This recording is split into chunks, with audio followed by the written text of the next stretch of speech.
A partir do século XVI, quando nós temos o surgimento da ciência moderna, começa a haver uma pesquisa mais objetiva sobre as origens, né? E então começou a se descobrir coisas que levaram a desconfiar-se de que o universo e a Terra eram muito mais antigos do que a humanidade. E aí você vê que vai exatamente de frente com o mito judaico-cristão, que diz que o ser humano é o pináculo da criação.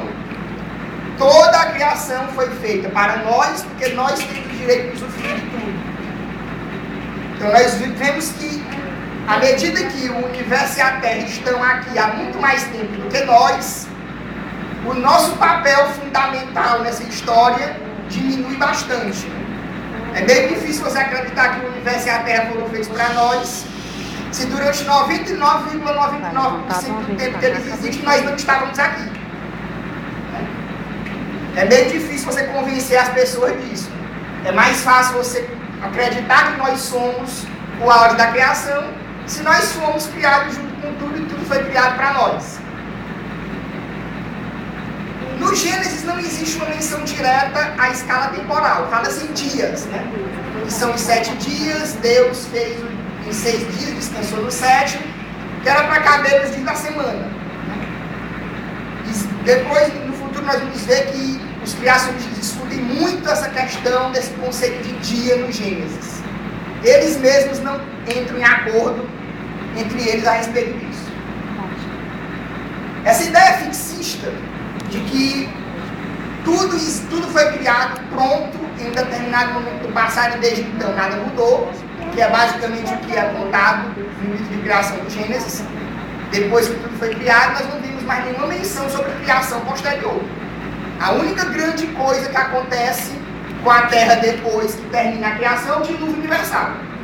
Além disso, nenhuma outra grande mudança na Terra acontece. Só que quando começou, principalmente os geólogos, quando eles começaram a pesquisar os estratos geológicos, eles começaram a perceber que as evidências contam uma história diferente. Os estratos geológicos mostram que eles foram depositados em períodos muito longos de tempo. E os paleontólogos começaram a perceber que todos esses estratos possuem formas de vida características de cada período. Sendo que cada estrato possui a sua própria flora e fauna, que é diferente dos estratos anteriores, e que quase todas as formas de vida que nós vemos nos fósseis não existem hoje. Então aí já começa a primeira contestação. Se a vida foi criada de uma só vez e ela nunca mais mudou depois disso, como é que nós temos diversos estágios com diversas formas de vida diferentes? Por que a fauna do Triássico é diferente da fauna do Eoceno? Por que as formas de vida do começo do Paleozoico são tão diferentes das formas de vida de hoje? Então aí começou-se a contestar essa questão do fixismo.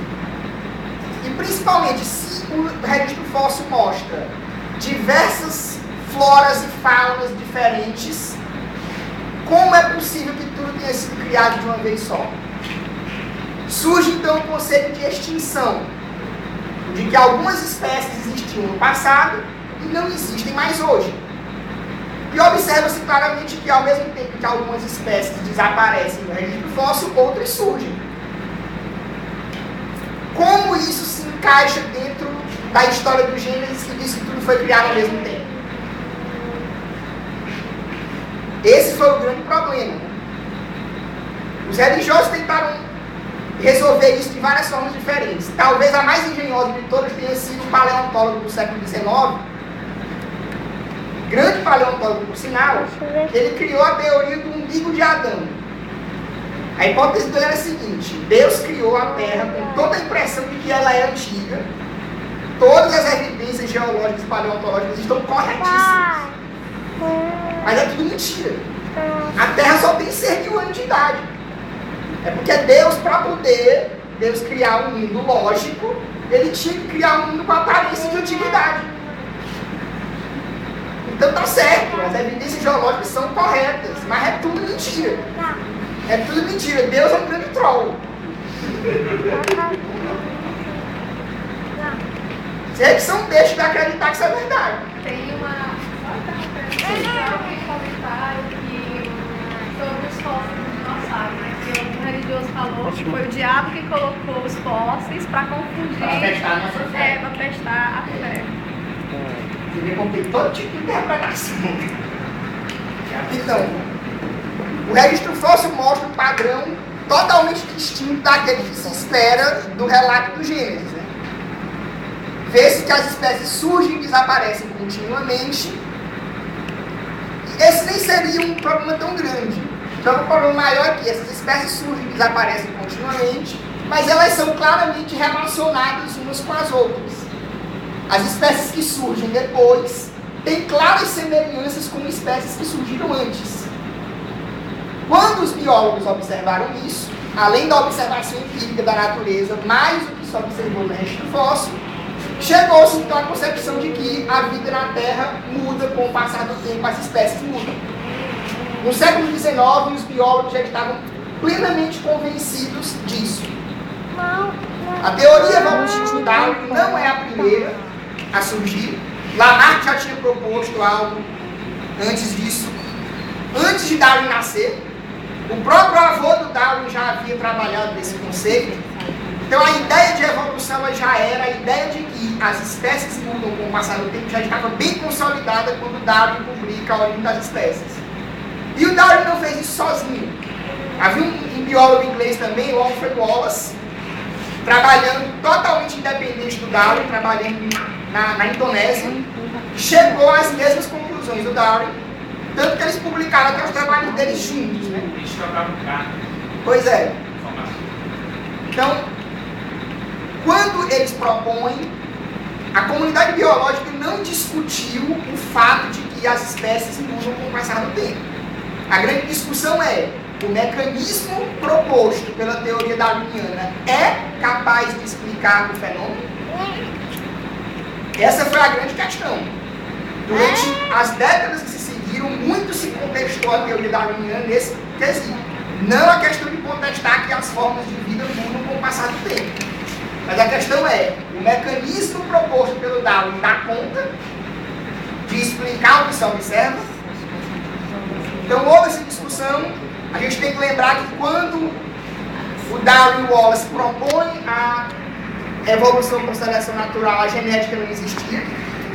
Ou pelo menos não era conhecido, o Mendel estava começando a fazer os experimentos com as ervilhas dele lá.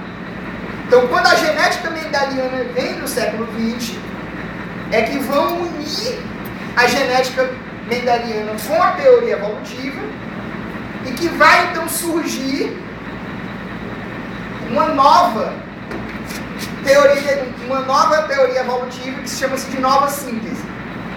O Stephen Jay Gould, paleontólogo, muito recentemente, ele tem um artigo muito bom, acredito que é fácil encontrar ele na internet traduzido em português, que é A Evolução como Fato e Teoria. E que diz que a evolução é teoria e fato. Ela é fato por quê? Porque é observado, é um fato plenamente conhecido que as espécies mudam com o passar do tempo. Tanto por observação direta de espécies vivas, como pelo registro fóssil. Mas ao mesmo tempo ela é uma teoria, porque é preciso propor-se uma teoria para se explicar o fato.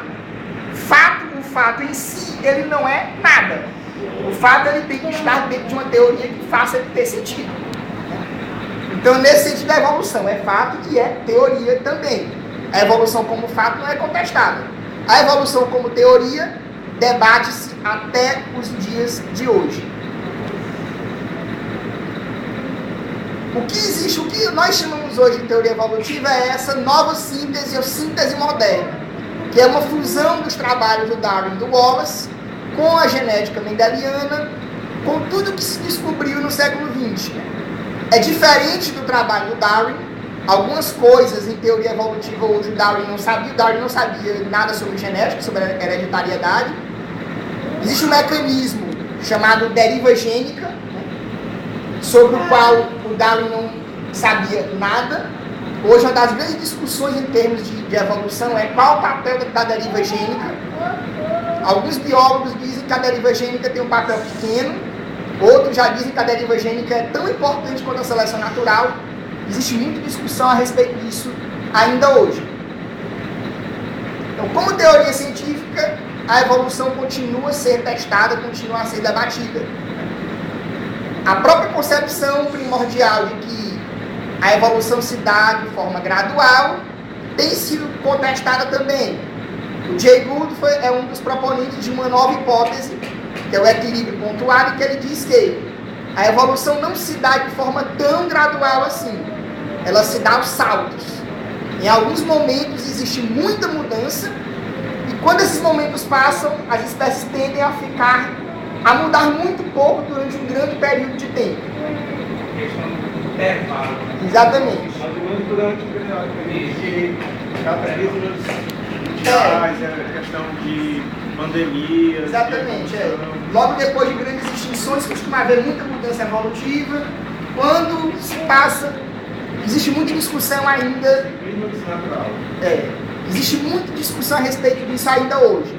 A gente vê que a teoria evolutiva é uma teoria científica forte e continua a ser discutida. Os mecanismos, como ela acontece, continuam a ser objeto de intenso debate. Então nós temos uma pergunta: se a evolução como fato é dada como consumada, se ninguém contesta mais o fato de que as espécies mudam com o passar do tempo, por que toda a polêmica?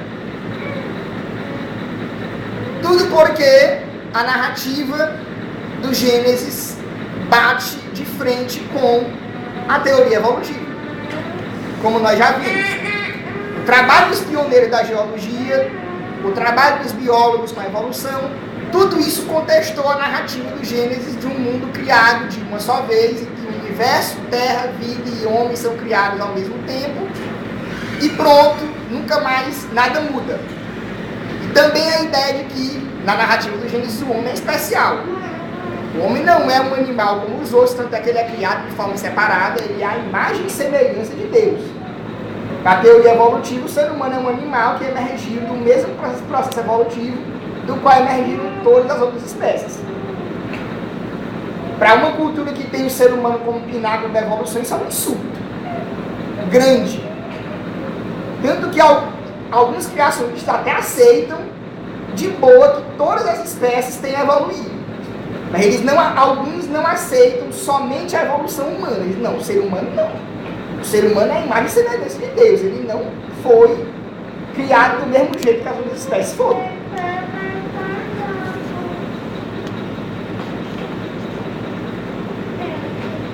Para os grupos religiosos que sustentam uma interpretação literal da Bíblia, as novas descobertas científicas são um grande problema.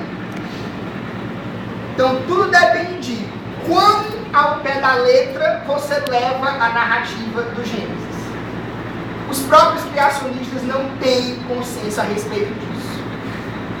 Alguns levam tudo ao pé da letra 100%, outros levam algumas partes ao pé da letra, outras não, outros levam quase nada. Então daí existem inúmeros tipos diferentes de criacionismo.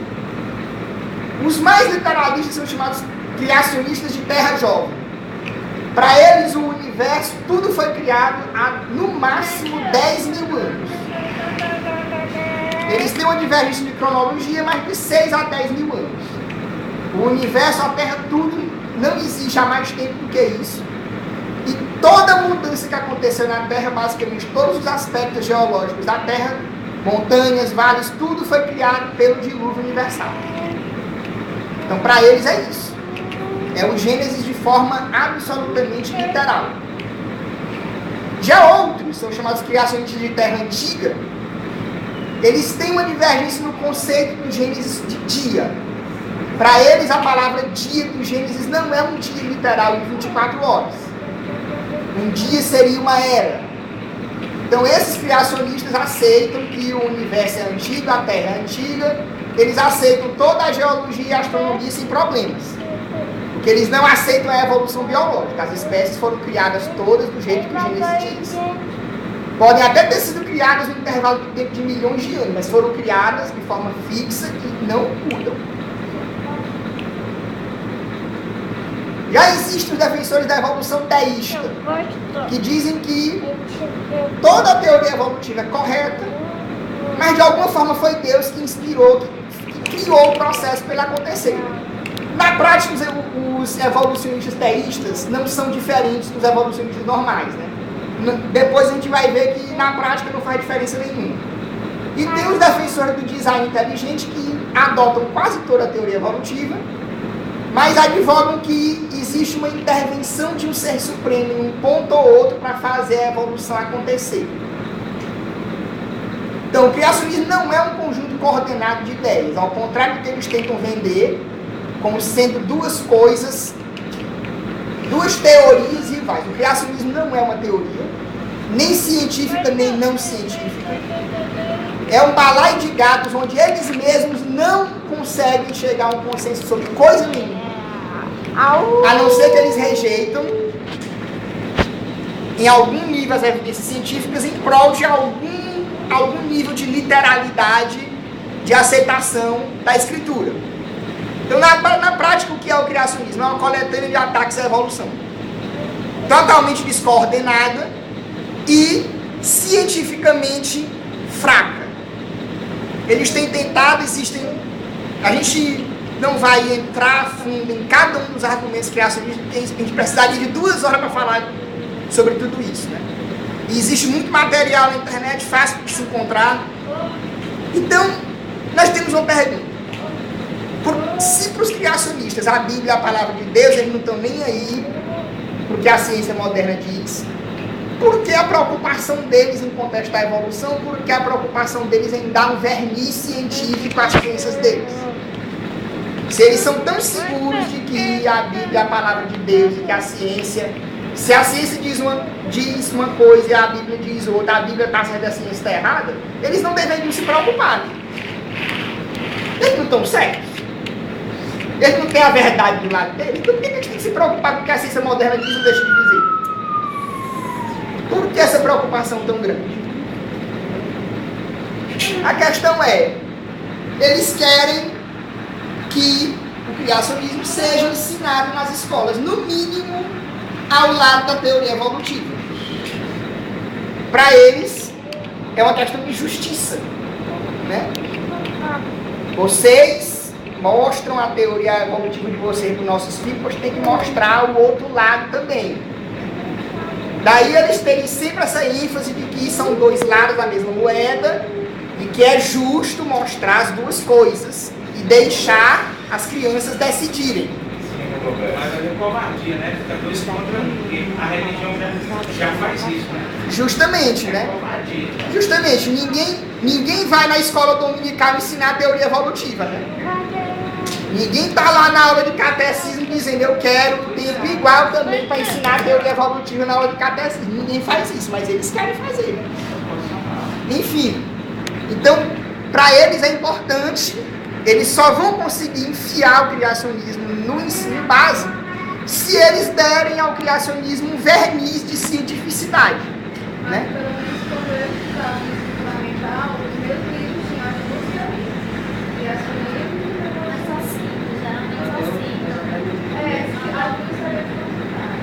Estava prevalecendo algo oficial. Sempre é assim, até os professores que trabalham com biologia, ciência, eles são até tímidos em falar isso. Quem joga processo dos alunos e vai implicar com a questão da própria direção. Que o filho chega em casa falando do pai alguma coisa, aí o pai, né, sabe o que é? Uma religiosidade muito forte, complicado. Aqui para nós é complicado. Então, especificamente nos Estados Unidos, existem muitas batalhas legais travadas em cima disso. E os criacionistas perderam a batalha justamente porque na primeira emenda da Constituição Americana diz que o Estado não pode privilegiar nenhuma visão religiosa. Então eles terminaram terminaram retirados completamente do currículo por conta disso. Então é fundamental para eles disfarçarem a sua interpretação literal do Gênesis como sendo baseado em evidências científicas. É o único meio de eles conseguirem inserir o criacionismo nas salas de aula E também como nós vivemos em um mundo onde a ciência tem, né, um respaldo cada vez maior perante ao público, é importante para eles mostrarem assim, olha, nós não somos só um bando de carolas fanáticos querendo enfiar a goela abaixo nossa crença. Nós temos evidências científicas também. Nós temos direito de ser ouvidos também no debate. Então essa é a razão deles terem essa preocupação toda em disfarçar a crença deles com argumentos científicos. Nos Estados Unidos a gente começa essa questão das batalhas legais com o julgamento de Scopes, onde um professor do Tennessee, em 1925, foi julgado por ensinar a teoria evolutiva na sala de aula, que era proibido. Quem gosta de filme antigo tem um filme muito bom, é O Vento Será a Sua Herança, é um filme dos anos 60, que aborda essa história, conta muito bem essa história. Julgamento do macaco. Justamente, o julgamento do macaco de Scopes. Em 87, a Suprema Corte americana julgou que o ensino de criacionismo é inconstitucional. Então, o que os criacionistas precisaram fazer? Repaginar tudo que eles tinham feito, recobrir a sua crença em uma teoria científica, ou em uma aparência de ciência, para poder contornar primeiramente e dizer, não, nós não estamos querendo ensinar religião, nós estamos querendo ensinar ciência. Ciência é religião. O que eles dizem que não tem nada a ver. Esse para eles poderem ganhar o argumento, eles têm que dizer que não tem nada a ver. Eles não estão fazendo isso porque é religião, não é ciência. No Brasil a gente não teve até agora nenhum tipo de batalha legal desse tipo, né? Também porque essa ênfase no ensino do criacionismo é muito puxada por denominações protestantes que são muito fortes nos Estados Unidos, mas aqui historicamente nunca foram, né? Nós somos um país de maioria católica, e a Igreja Católica oficialmente nunca se manifestou, nunca entrou nessa polêmica. Então nós nunca precisamos ter isso aqui. Mas nós sabemos que a cada eleição a bancada evangélica se torna cada vez mais poderosa, cada vez mais influente, cada vez mais rica. E quanto mais o poder deles aumenta, maior é a chance deles resolverem, em um momento ou em outro, comprar essa briga. Talvez não hoje, talvez não amanhã, mas daqui uns 5, 10 anos, quem sabe? Né? É possível. Então, é preciso realmente que seja assim. Nós temos que realmente, você tem que realmente chegar e jogar na mesa e dizer, você tem que escolher Deus ou a ciência. Para os criacionistas, isso é ótimo. É tudo o que eles querem. É o que eles fazem. Chegam para os fiéis e dizem, você acredita na evolução, você não acredita em Deus. O crente vai, quando ele chega e ele é confrontado com isso, você tem que escolher. O crente vai escolher quem? Deus. O crente vai escolher Deus, óbvio. Toda vez que você colocar o crente diante dessa escolha, ele vai escolher Deus. E vai chutar a ciência para longe. Coisa do demônio. Nada de reto. Mas quando está com dor de cabeça, pode ir na farmácia comprar um comprimido, né? Vai para o hospital também para ser tratado pelo médico, né? Justamente, né? Não vai rezar, Não não. vai postar no Facebook.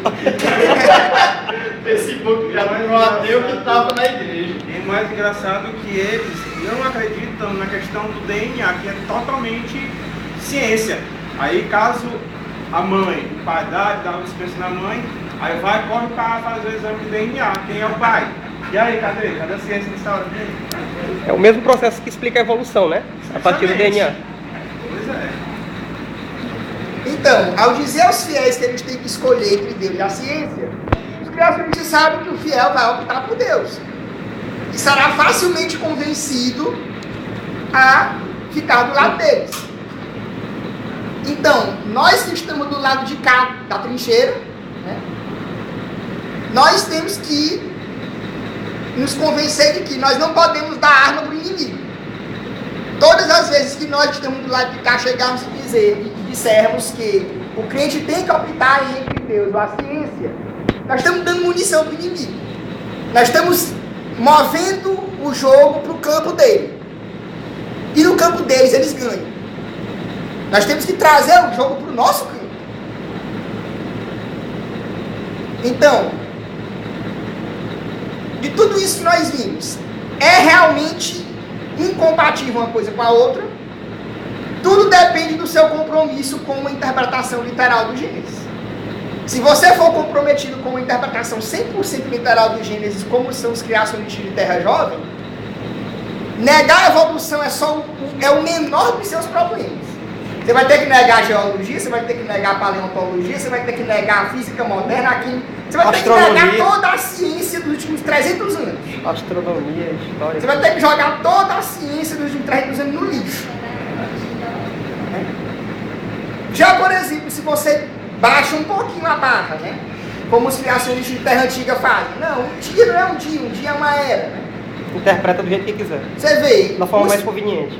Os criacionistas de Terra Antiga, eles já não precisam negar a astronomia, nem geologia, nem paleontologia. Eles dizem, não, tudo bem, o universo é antigo, a Terra é antiga, mas a vida foi criada por Deus. Você vê que uma diferençazinha pequena de uma palavra, é uma palavra apenas de toda a narrativa do Gênesis que os criacionistas de Terra Antiga interpretam de forma metafórica. E já faz uma diferença danada. Ao invés de rejeitar praticamente toda a ciência moderna, ele já só tem que rejeitar a evolução. Que já é muita coisa.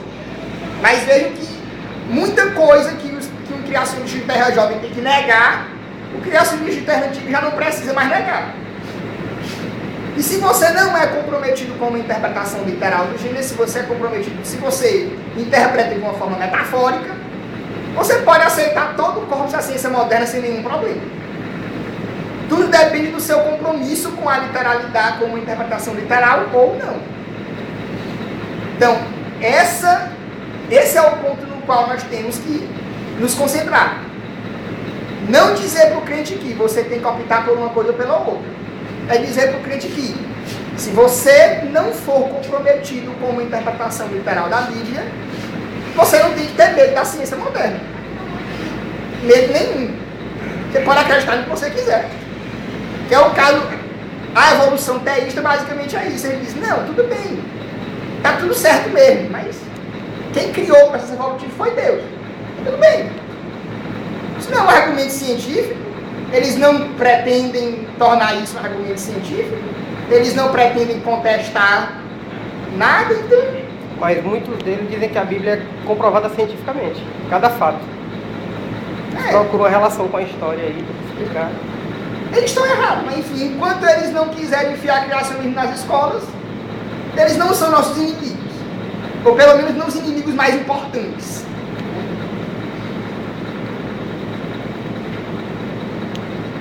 Então, finalizando, a luta pelo ensino correto de ciência na escola e pelo veto a pseudociências é de interesse de toda a sociedade, não só de quem não acredita em nada. Até mesmo eles se beneficiam disso. Então, finalizando, nós temos uma citação de um pensador cristão do século III, Orígenes. O pessoal da filosofia conhece bastante, né? Então, Orígenes de Alexandria escreveu isso no século III, há 1700 anos. Qual pessoa inteligente pode imaginar que houve um primeiro dia, depois um segundo e um terceiro dia, tarde e manhã, sem o sol, sem a lua e as estrelas? E que primeiro dia, se faz sentido chamá-lo assim, existiu até mesmo sem o firmamento? Quem é tolo o suficiente para crer que, como um jardineiro humano, Deus plantou um jardim no Éden, no Oriente, e colocou nele uma árvore da vida, visível e física, para que, comendo-se de seu fruto, obtenha-se a vida? E que, comendo-se de uma outra árvore, obtenha-se o conhecimento do bem e do mal? E quando é dito que Deus andou pelo jardim quando Adão se escondeu atrás de uma árvore, não posso imaginar que alguém duvidaria que esses detalhes apontam simbolicamente para significados espirituais, utilizando a narrativa histórica que realmente não aconteceu. Você é um pensador cristão escrevendo 1.300 anos antes da ciência moderna existir. Cristão. Numa época em que não existia nada do que nós conhecemos como ciência moderna. E ele já tinha visto isso. Mas em Alexandria existiu a biblioteca. Lá existiam vários estudos guardados, né? Filosóficos e matemáticos. Inclusive lá tinha até conhecimento até de robótica mesmo. Conhecimentos, né? De mecânica, etc. As máquinas de aero de Alexandria. Um filósofo agora que eu não recordo o nome, que é gente pra caramba, que ele na antiguidade, ele calculou o diâmetro da Terra através da sombra Era de Marte. Aristóteles. E ele disse que a Terra era redonda naquele tempo. Esse cálculo foi perfeito. O cálculo dele, e depois o pessoal percebeu que bateu. Isso, Ele errou bateu. por 318 quilômetros. Pois é. Só 40 mil, né? E sem falar que teve também a Hipácia, Ele né? errou por 0,3%. Filósofo que foi assassinado pelos cristãos. Enquanto isso, a Bíblia falava em quatro cantos, né? Então, basicamente é isso.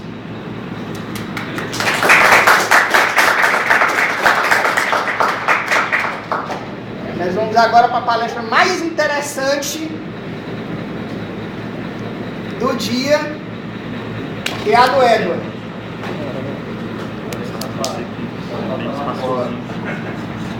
Eu acho que eu vou abrir uma dobra dimensional aqui e procurar aí. Vai lá. Não tô tão sensibilizando com seu filho.